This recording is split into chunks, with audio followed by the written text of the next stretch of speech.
हमारी 15 साल की गाड़ी पुरान होकर जिस तरह उन्होंने खटारा घोषित किया, हम भी 15 साल की पुरानी सरकार को बदल कर दिखा देंगे। वहाँ ऑटो खड़ा है तो नो पार्किंग है, लेकिन पूरे नगर निगम की बसें खड़ा है तो उसके लिए नो पार्किंग की व्यवस्था नहीं है। ये सरकार निकम्मा सरकार है, गरीब को भगाओ अमीर को बसाओ। पुलिस वाले बात कहते हैं कि ऑटो वाले कहीं भी जाके गाड़ी लगा देते हैं, आम लोगों को काफी 500 रुपया कमाएगा, 5000 का चालान देगा। वो दिन भर बाल बच्चा के लिए 500 रुपया 200 रुपया का निकलता है। जरा मनी सवारी उतारता है आदमी, वहाँ 5000 का चालान कर। फोटो खींच करके फाइन कर रहे हैं। हाईकोर्ट ने रोक लगा दिया कि फोटो खींच करके फाइन नहीं करना। इस बार हम लोग तेजस्वी को वोट देंगे। अभी तो ये टेलर है, अभी पूरा सिनेमा बाकी है। विधानसभा गेट पर समय आएगा तो आत्मदाह तक कर देंगे। देखिए, अभी हम पटना के रेलवे स्टेशन के पास खड़े हैं, जहां पर आप देख सकते हैं कि बिहार के तमाम ऑटो वाले पटना के सड़कों पे उतरे हैं। और आखिरकार क्या ऐसी समस्या है कि ऑटो वाले जो है ऑटो चलाना छोड़ के सड़क पे उतरे हैं? खुद इन लोगों से हम जानने का प्रयास करेंगे, क्यों आप लोग सड़क पे उतरे हुए हैं। सड़क पर उतरने का मुख्य कारण है जो परिवहन विभाग ने जो आदेश दिया है, वो आदेश जो क्या तहत जो कार्रवाई की जा रही है ट्रैफिक के द्वारा, उस कार्रवाई को वापस लिया जाए। क्या कार्रवाई किया जा रहा है कि व्यवस्था कहीं दिया नहीं गया है और उस व्यवस्था के नाम पर पैसा का वसूली किया जा रहा है। आप उसको जो है नो एंट्री के नाम पर फाइन कर रहे हैं, फोटो खींच करके फाइन कर रहे हैं। जहाँ नो पार्किंग नहीं है वहाँ का भी गाड़ी वाले को फाइन कर रहे हैं। चालकों के साथ परेशानी है कि स्टैंड नहीं है। गलत जगह अगर गाड़ी लगाते हैं तो फाइन तो किया भैया, जब गलत जगह रहेगा तब ना। आप फोटो खींच करके फाइन कर रहे हैं। हाईकोर्ट ने रोक लगा दिया कि फोटो खींच करके फाइन नहीं करना है। अब तो मेरे ही गाड़ी का फोटो खींच करके फाइन किया, हमने लिख करके दिया है आवेदन। तो आप टेम्पो वाले को क्या सोच रहे हैं? वो कितना पढ़ा लिखा है कि वो आपको जाकर के आपका विरोध करेगा? सबसे पहला क्या कारण है कि ऑटो वाले को इतना परेशान किया जा रहा है? परेशान किया जा रहा है कि रोड पर जो परिवहन विभाग द्वारा जो चलाने के लिए जो दिया गया है अनुज्ञप्ति, जिसका रजिस्ट्रेशन किया गया है, उसको परमिट नहीं दिया गया। दूसरी चीज़ के रोड पर अतिक्रमण बहुत ज़्यादा है। ये आपका जो है पटना नगर निगम कोई काम नहीं कर रही है। खाली रोड पर से लोगों का पैसा वसूलने का काम करती है। एक तरफ से वो अतिक्रमण हटाती है, दूसरे तरफ से अतिक्रमण बढ़ जाता है, रोड हो जाता है संकीर्ण। तो ऑटो वाला तो पैसेंजर उठाएगा ही, ऑटो पैसेंजर उठाएगा तो जाम लगेगा ही। उसका समाधान जो है दोनों को मिलकर करना था, परिवहन विभाग को भी करना था और नगर निगम को भी करना था। लेकिन ये लोग काम नहीं कर रही है, सारा दोस्त ऑटो वालों पर ही डाल दिया जा रहा है। ये गलत है।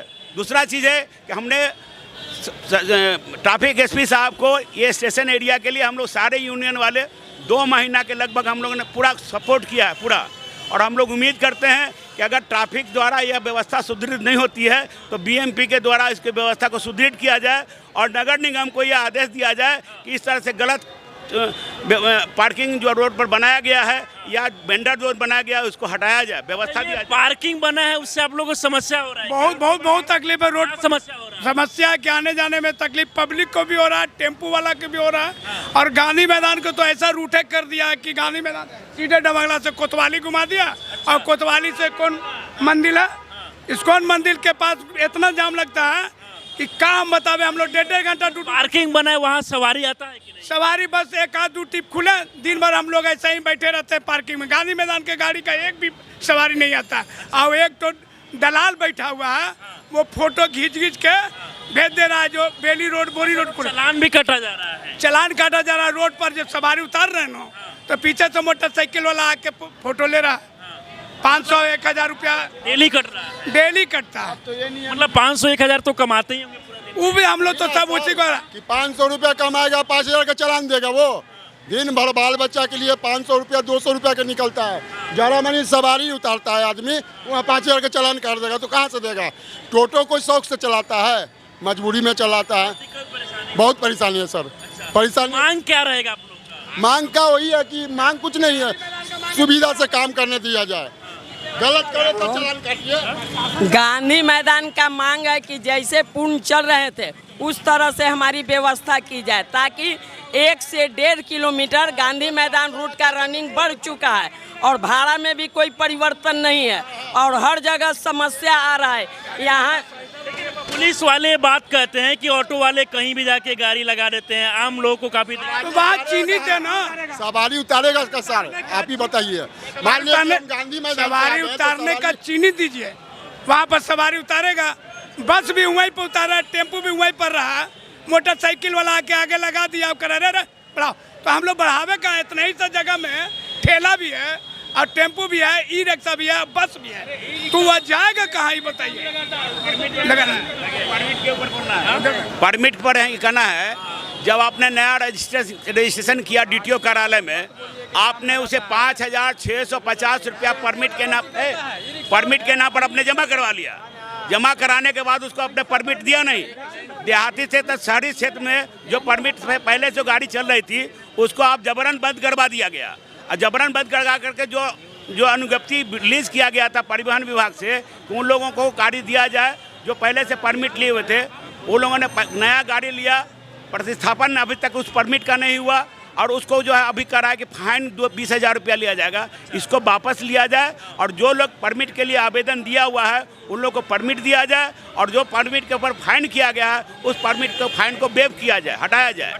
हाँ। क्या मांग रहेगा आपका? आप भी ऑटो चलाते हैं, क्या दिक्कत हो रहा है? ऑटो चलाने में बहुत दिक्कत होती है। रिजर्व कहूँगा हम तब चलते हैं, नहीं जाने देते हैं। अच्छा, तो क्या लगता है बिहार में आने वाला समय में इलेक्शन भी है, तो ऑटो चालक लोग इससे प्रभाव पड़ेगा क्या? ऑटो चालक तो प्रभाव पड़ेगा, ये क्या पड़ेगा? जो रवैया यहाँ के राज्य सरकार ऑटो वाले पर कर रहे हैं और पूंजीपतियों को बढ़ावा दे रहे हैं।